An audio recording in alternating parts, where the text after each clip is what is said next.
massif forestier de Fontainebleau qui brûle toujours, incendie d'une ampleur exceptionnelle. Il est l'un des plus conséquents ayant frappé la moitié nord du pays en 20 ans. Depuis dimanche après-midi, le feu a parcouru près de 2000 hectares. Pour autant, les quelques pompiers mobilisés semblent assez optimistes. Ils espèrent que le feu sera fixé dans la journée. Macron n'a pas à utiliser cette fête nationale pour des objectifs politiques. Le 14 juillet, c'est une fête qui doit rassembler l'ensemble des Français. Tous les Français ne sont pas d'accord avec la politique macronienne d'aller vers la guerre en Ukraine. Ça veut dire quoi au prix du sang ?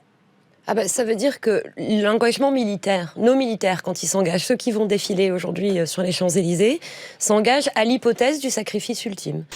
Le fait qu'il y ait une trentaine de chefs d'État et de gouvernement présents aux côtés d'Emmanuel Macron et également une vingtaine de nations qui font partie de la coalition des volontaires, car il faut quand même bien le dire, ici le sujet sur toutes les lèvres, c'est notamment l'Ukraine.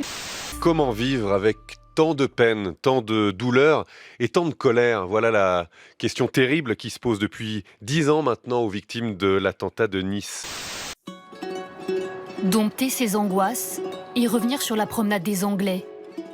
Pour Rose, 11 ans, et sa mère, impensable de déserter cet endroit qu'elles aiment tant et laisser le souvenir de l'attentat l'emporter.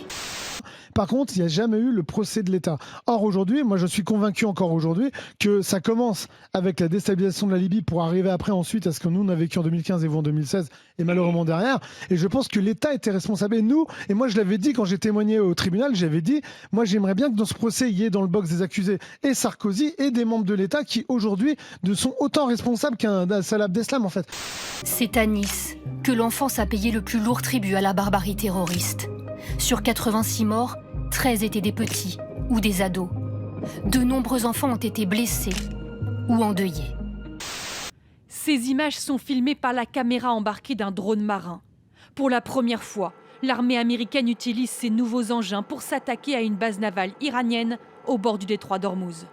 À ce stade, la situation géopolitique déteint encore assez peu sur les prix à la pompe. À 1,99 €, le litre de gazole a augmenté de 8 centimes depuis une semaine, mais il avait dépassé 2,30 € au mois d'avril. Toutefois, si l'envolée des cours du pétrole se poursuit, les prix des carburants pourraient bondir d'ici quelques jours. Si je demande à la défenseure des droits, est-ce qu'il y a encore des Bastilles à prendre aujourd'hui? Que me répond-elle? Oui, qu'il y a encore en tout cas des droits à défendre. Ce qui me frappe au bout de 6 années de mandat de défenseur des droits, c'est que les difficultés d'accès aux droits vont plutôt en augmentant dans tous les domaines de compétences de l'institution.